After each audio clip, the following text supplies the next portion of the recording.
शिवाजी महाराजांची आज 395वी जयंती.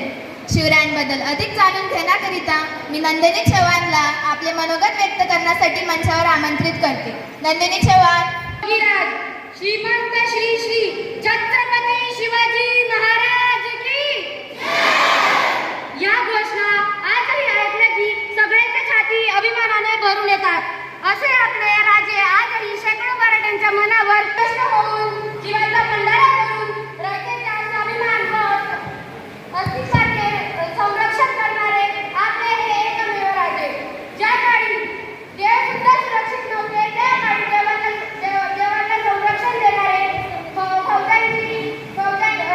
उभारणारे महाप्रतापपती राजा म्हणजे मराठ्यांचे आराध्य दैवत छत्रपती शिवाजी महाराज. कोटी देवांची अब्जावधी मंदिरे असताना पण त्यांचे एकही मंदिर नसताना जे अब्जावधीच्या हृदयावर अधिराज्य करतात त्यांना छत्रपती म्हणतात.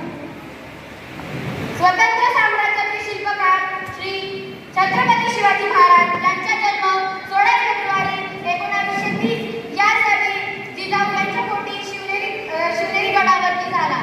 शिवनेरी गडावरील शिवाई देवीच्या नावावरून त्यांचे नाव शिवाजी ठेवण्यात आले. एका आख्यायिकेनुसार शिवनेरी गडावरील शिवाई देवीला जिजाबाईंनी आपल्या बरोबर पुत्र व्हावा अशी प्रार्थना केली होती, म्हणून या मुलाचे नाव शिवाजी ठेवले गेले. शिवरायांच्या वडिलांचे नाव शहाजीराजे भोसले हे मराठा सेनापती होते, ज्यांनी दख्खनच्या सल्तनतची सेवा केली होती. त्यांच्या आई जिजाबाई होत्या, ज्या सिंदखेडच्या लखोजी जाधव नावांच्या कन्या होत्या. जाधव हे देवगिरीचे यादव राजघराण्यातले होते.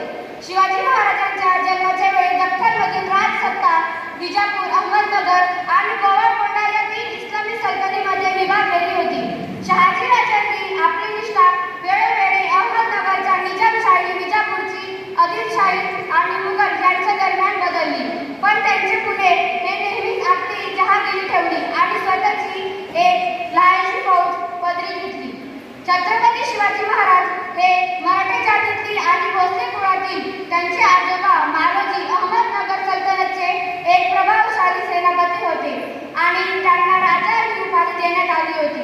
लष्करी खर्चासाठी त्यांना पुणे, सुपे, चाकण आणि इंदापूरचे देशमुखी हक्क देण्यात आले. त्यांना त्यांच्या कुटुंबासाठी वास्तव्याचे किल्ला शिवनेरी देखील देण्यात आले.